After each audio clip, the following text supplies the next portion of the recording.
몇 년 전 가을에 미국의 미네소타주의 레드레이크 폴스에 있는 성 요셉 공동묘지에 이색적인 공고가 나서 그래서 신문에 실렸던 적이 있습니다.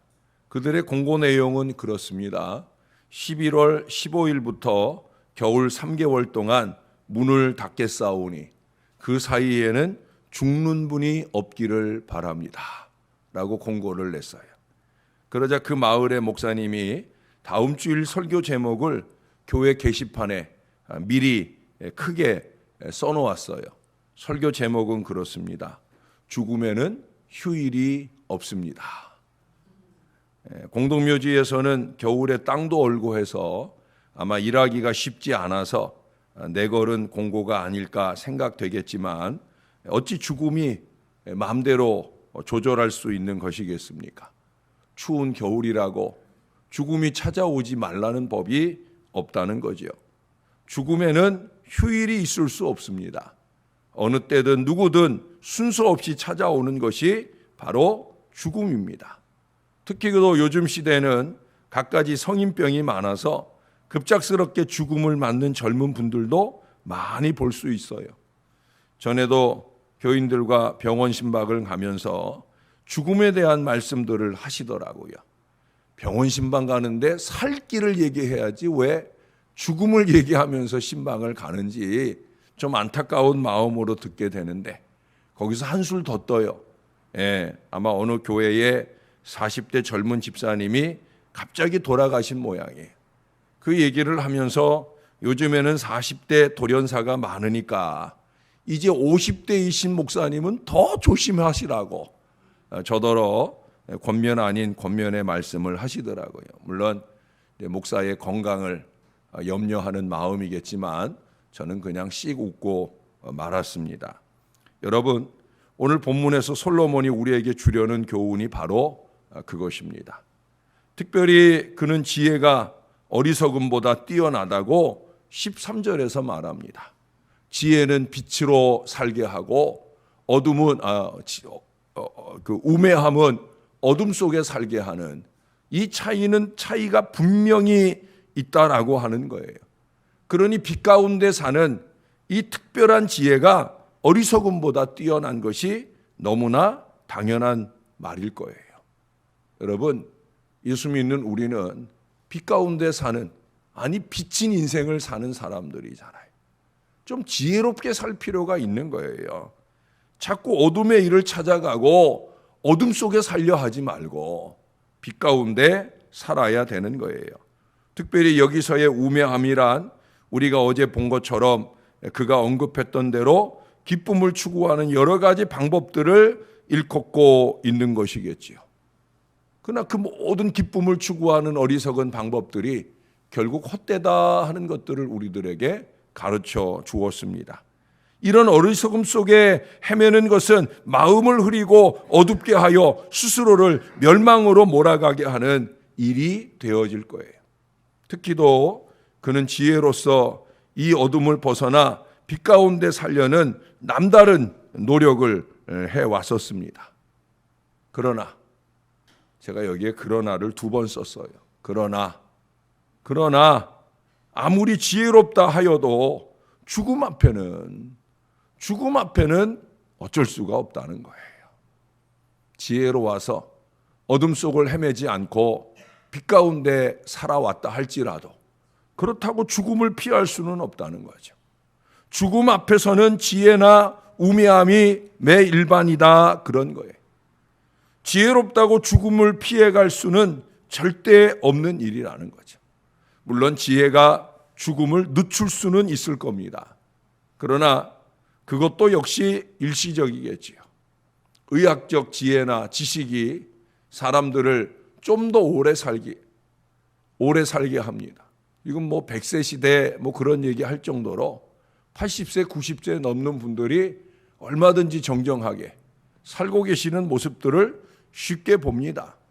또 오래 살겠다고 이것도 조심하고 저것도 조심하고 또 마땅히 해야 할 일도 등지고 자기 몸을 사려 보아도 결국 다 쓰잘데없는 일이다라는 걸 마지막 순간에 다 깨달아지게 될 것입니다. 질병이나 죽음은 누구도 예외 없이 다 찾아오게 되어 있어요. 질병을 치유해 주고 암을 치료해 줄 수 있는 의사들도 결국 암으로 죽는 경우들을 얼마든지 많이 보게 되어집니다.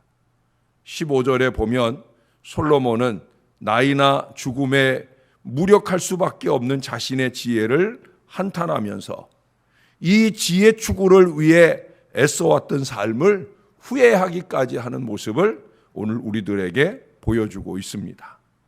여러분 16절에 가면 지혜자나 우매자나 죽어서 기억되지 못하는 것은 똑같다라고 말하기도 합니다.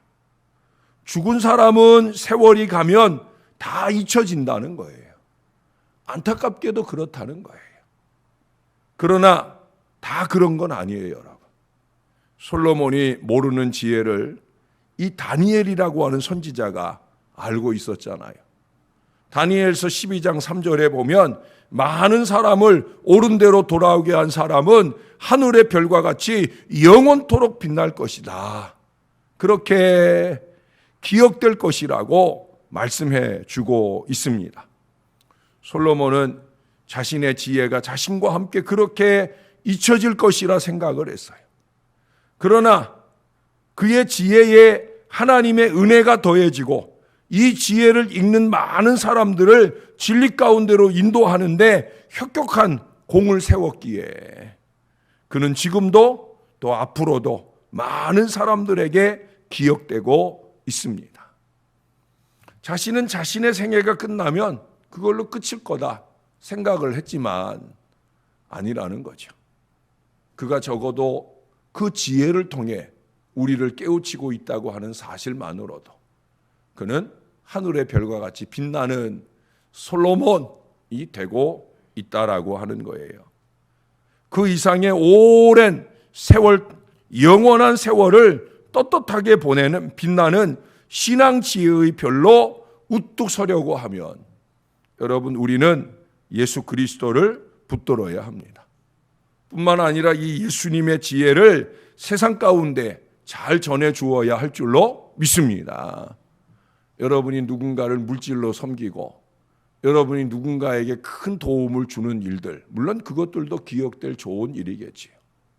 그러나 여러분, 우리가 그를 예수 믿게 하는 것, 영원한 천국에 들게 하는 것, 그가 이 다음에 세상을 떠나 천국에 갔을 때 그때 그 천국의 아름다움을 바라보면서 그가 기억해낼 이름이 바로 우리의 이름이 될 수 있어야 된다는 거예요. 어제 이제 우리 2층 본당이 작업이 다 끝났어요. 공사도 빨리 진행이 됐고 또 어제 하루 이 바닥을 이제 광내고 하는 모든 일들도 여기 말고요. 여기는 아직도 충충해요. 마음 같아서는 여기도 하고 싶은데 여기는 이제 또 다른 계획이 있으니까 어제도 그 본당을 여러 번 드나들고 또 어제도 그곳에서 한밤을 지새우는데 우리 아내가 아직은 냄새도 많이 나고 하니까 이 아내가 자꾸 남편을 시험해요. 그래서 본당에서 저는 잔다고 분명히 교인들 앞에 선언했는데 아내는 또 제 건강이 걱정이니까 그러니까 걱정을 하는 거죠. 그러나 저는 본당에 또 그 본당에 제 자리를 지키고 기도하고 또 그거 가운데서 잠깐 눈 붙이고 나오게 되어집니다. 근데 어제 저도 그렇고 또 저녁 시간에 제가 피택자들 데리고 그곳에서 수련회를 하는데 피택자들한테도 신발 벗고 들어가라고. 뭐 그렇다고 오늘 저녁에 예배 오셔서 신발 벗고 들어올 필요는 없어요. 이제 오늘까지 신발 신고 들어가기가 아까울 정도로 아주 반짝반짝 빛나고 아름다워서 그래서 근데 여러분 그렇게 빛나고 좋은 거 그거 아무것도 아니에요. 영원한 천국에 가면 얼마나 더 빛나고 좋은 그 아름다운 세상이 펼쳐지겠어요. 우리는 그곳을 바라보고 살아야 되죠. 뿐만 아니라 우리가 그곳을 바라볼 수 있도록 해주는 사람들이 될 수 있어야 된다는 거예요. 영국에서 유명한 시인이었던 테니스 경이 80세의 나이에 섬에 있는 별장으로 겨울을 지내러 갑니다. 잘 지내려고 가는데 큰 파도가 치는 폭풍우를 만나게 돼요. 그러나 그는 그 가운데서도 두려움 없이 섬에 도착할 것을 믿었어요. 왜? 누구보다 신실한 사람이니까. 내가 무사히 저 섬에 갈 수 있을 거다 믿었고, 그 믿음대로 그는 그 폭풍우를 뚫고 결국 별장에 이르게 되었어요. 그러나 아마 비바람 속에 별장을 찾아가게 되는 중에 좀 몸이 이상이 온 것 같아요.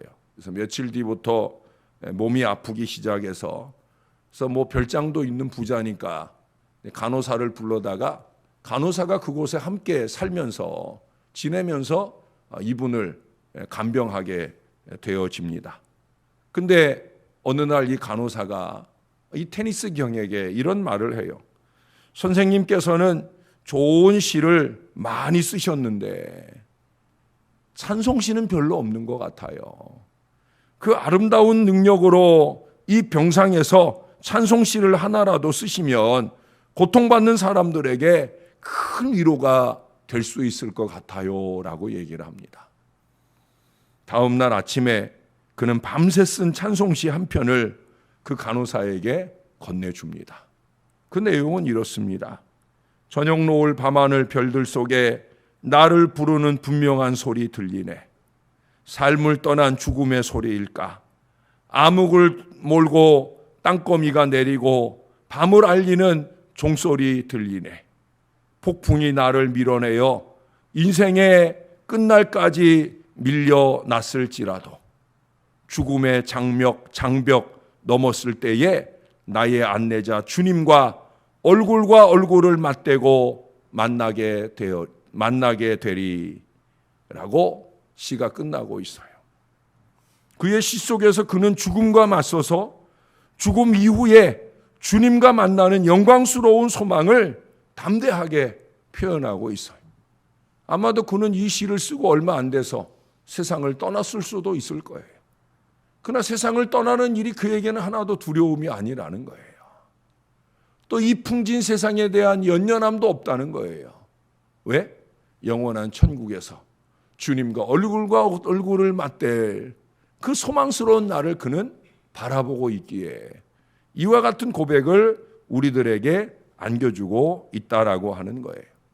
그는 시 속에서 죽음과 맞서서 죽음 이후에 주님과 만나는 그 영광스러운 소망을 담대하게 우리에게 표현해 주고 있는 겁니다. 이게 신앙입니다. 이게 죽음을 이기는 지혜라고 하는 거예요.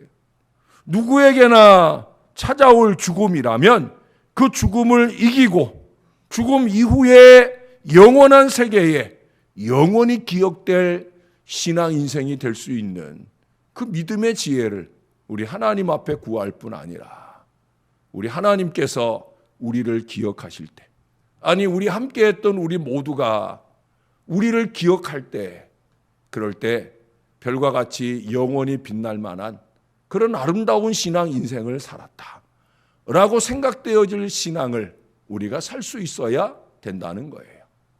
생각만 해도 넌더리가 나고 아이고 안 보게 되어서 너무 좋다. 여러분, 우리가 이런 인생을 살면 절대 안 됩니다.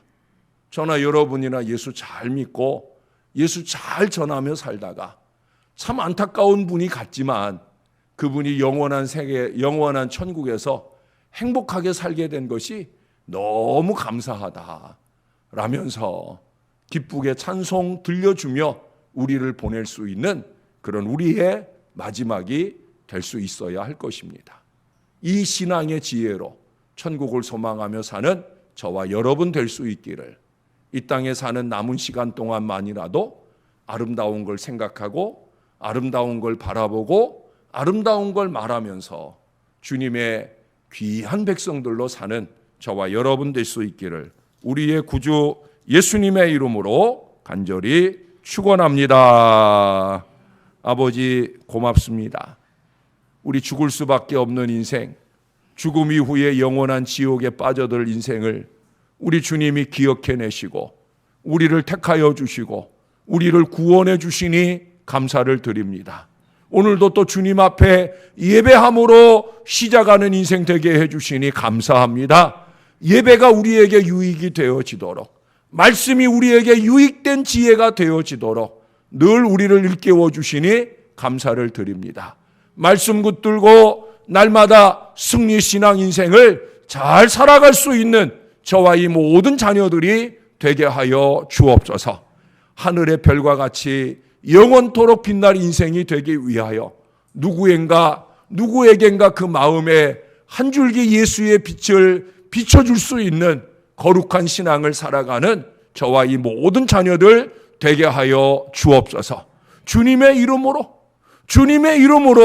그렇게 아름다운 생각을 하고 아름다운 말을 하고 아름다운 것을 바라보고 아름답게 볼 믿음을 가지고 사는 그 복된 신앙이 되게 하셔서 우리 이 땅의 생애 마치는 때 참 잘 지내다 간다.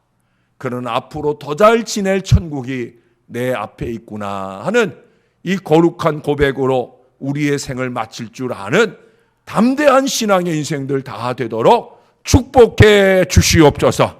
이 땅의 생명 조금 연장하겠다고 마땅히 신앙으로 해야 할 거룩한 일들을 제쳐두고 사는 인생 되지 말게 하시고 내 마음, 내 정성 다해서 주님을 예배하고 주님께 영광 올려드리는 아름다운 헌신 속에 살다가 주님 우리 이름 부를 때 기쁘게 달려나가는 거룩하고 복된 신앙 되도록 우리를 도와주시옵소서.